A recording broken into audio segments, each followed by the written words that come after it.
Mark Tassler, and we are before race time at Huset Speedway. I'm out here, as you can see by the sprint cars, the number 17A sprint car of Austin McCarl.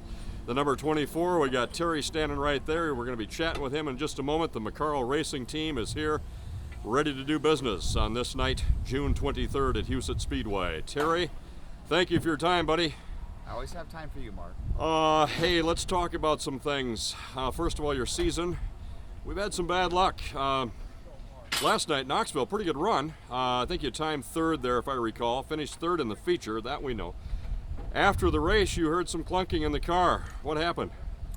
Yeah, we've had a few bad luck things happen this year at Knoxville. You know, we broke a set of quick change gears a few weeks ago. I've never done that at the Outlaw Show, and we ended up missing the feature because of it. And then we had a stop fall off, right front stop fell off a few weeks ago on a local show. So, you know, I don't look at that as bad luck. I look at that as pretty good luck.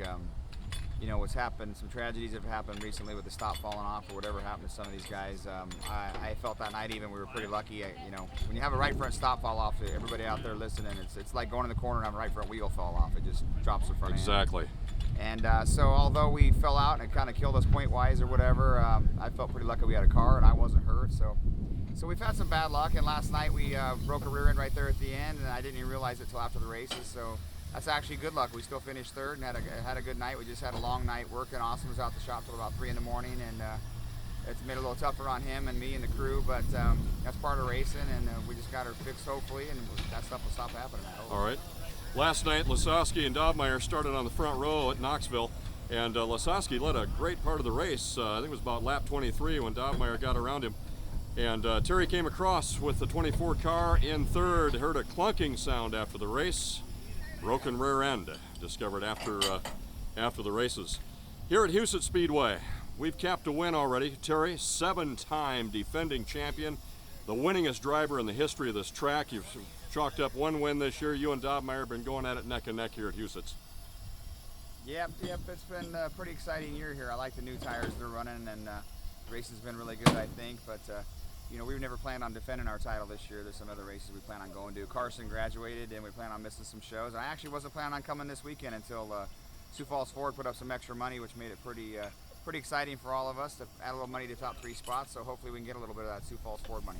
All right, Terry, I'm going to move over here to your son's car, one of your two boys, Austin's car, the number 17A. Crew working on that. Let's talk about the boys a little bit. Austin and Carson, doing great this year?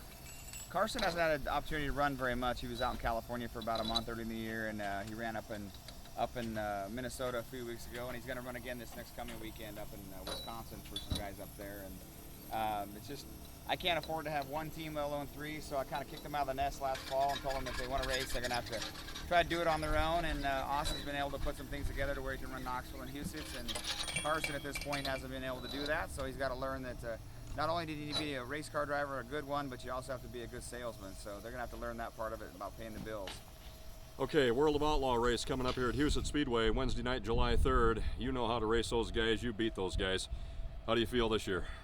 Yeah, I feel pretty good. You know, it's you know, it seems like the track at isn't normally what it's like on a local show at the Outlaw shows, and those guys are also tough, and it's usually a little heavy because I think they're afraid of it laying rubber. But you know, we've been fortunate enough to win an Outlaw show here, and we also picked up an Outlaw show this spring in Volusia, so we know we can beat them if things go our way, and we get the thing rolling around the corner pretty good. We might have a shot at it.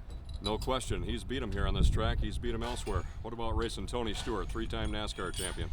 Tell you what, the guy's pretty amazing. He's, you know, he's won. I think he won a couple Outlaw shows last year. I just really appreciate him and Casey, what they do for sprint car racing. I mean, there's some good parts to it and some bad parts maybe, but for him to come and race a sprint car, he doesn't have to do that. That shows what a true racer he is in his heart. And I think it's great for the fans to see someone that's a 3-time champion and that good to come out and race at a local dirt track anywhere in the United States, let alone Huset. So it's going to be a great night for the fans, and I'm sure they'll all come out and watch. It gives it a, you know, the World of Outlaws alone put on such a great show, but with Tony Stewart there, it just adds an extra dimension I think you can't miss. Of course, he began his racing career racing sprint cars, Indiana. You have mastered sprint cars. You've made your living with it. You are a professional. You've done it for a profession for many, many years. Supported your family on it. Can you beat the guy?